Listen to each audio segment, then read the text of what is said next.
Nem a vallás a baj, hanem a közpénz.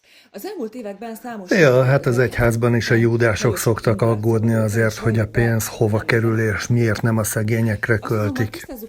Miért kenik rá a drága dolgokat Jézusra. Azzal van baj, hogy vannak egyházak. A baj azzal van, hogy az egyházak az elmúlt években, tisztelet a kivételnek, összefonódva működtek a Fidesz kormánnyal, és nem kevés közpénz vándorolt. Hát nem, méghozzá nagyon nem. Módon. A Fidesz közeli egyházak temérdek támogatást kaptak. Jelentős részük egyébként... És vajon miért nem Krisztus közeliek ezek az egyházak a te szemedben, Bari néni?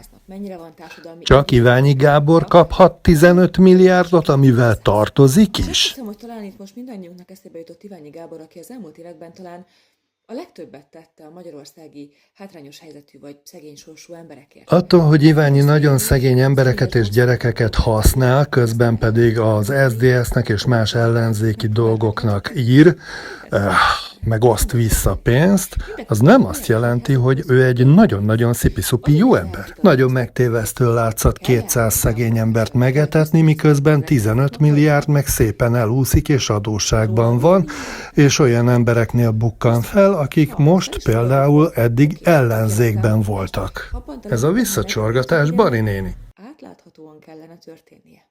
Én azt hiszem, hogy itt a kormány... De nem láttad át, és még tagadnád is, ha nyíltan megkérdeznék. De ha közpénzt használsz, akkor azzal el kell számolnod minden magyar felé, nem titkolod. És Iványi, el tudsz számolni azzal a 15 milliárddal? Nem. Akkor miért másokra mutogatsz? Én pont emiatt elkerülhetetlennek tartom azt, hogy az új kormány bizonyos dolgokat megtegyen ezzel kapcsolatban. Nézzék meg, Például tegyen tönkre olyan egyházakat, amik neked nem tetszenek, miközben az óvodákba beengedik a szakállas nőnek öltözött férfiakat. Utána, ha ezek megvannak, akkor vizsgálják felül, hogy egyébként ezt a közpénzt, ezt jól költötték el, arra költötték-e. Mint ahogy Iványi Gáborék költötték? Arra költötték? Valóban 15 milliárd lenne 200 ember megetetése?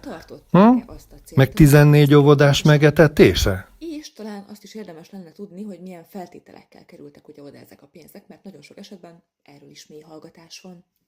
És nyilván, hogyha majd nyílt pályázat és nyílt elszámolások vannak, hogyha valakik valahol kaptak is pénzt. Te is ellenőrizheted, és bárki más. Persze hazudhatsz is róla.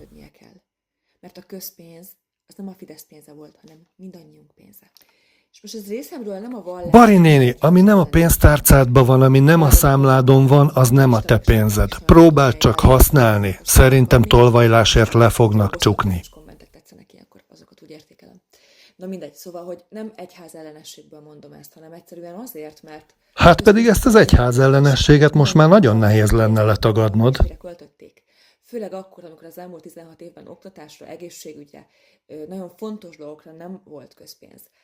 Egyházi fejlesztésekre. Azért újítottak meg 8 éven keresztül iskolákat, azért újítottak fel, és nyitottak meg újra olyan iskolákat, amiket egyébként a Gyurcsány korszakban hagytak lezülleni, meg tönkre menni. Az üdvözítés egyik eszköze. Na hát ő akkor egy luxus hotel komplexumot épített a luxus stadion komplexuma mellé, mindezt jelentős állami támogatással. Akkor kapta meg ezt a jelentős állami támogatást, amikor egyébként a szegedi gyermekklinikára hát nem adott pénzt az állam, hogy felújítsák, mert nincs pénz. Szóval a közpénzek... De adott. Hát igenis vizsgáljuk ki, hogy milyen visszaélések történtek, ha történtek visszaélések. Másrészt pedig azt gondolom... De akkor vizsgáljanak meg téged is, sőt, titeket is. Átvilágítása és átvizsgálása csak javítaná az egyházak megítélését, ami hát ugye elvileg nekik is jó lenne. Gondolod, hogy az egyházak munkáját nagyban segíti az, hogy te itt most nyíltan, világiak előtt rosszakat mondasz egyházi emberekről, és ettől most azt várod, hogy minden ember megtérjen Jézus Krisztushoz? Te inkább valami másik oldalon harcolsz, amit nem lehet győztes oldalnak nevezni.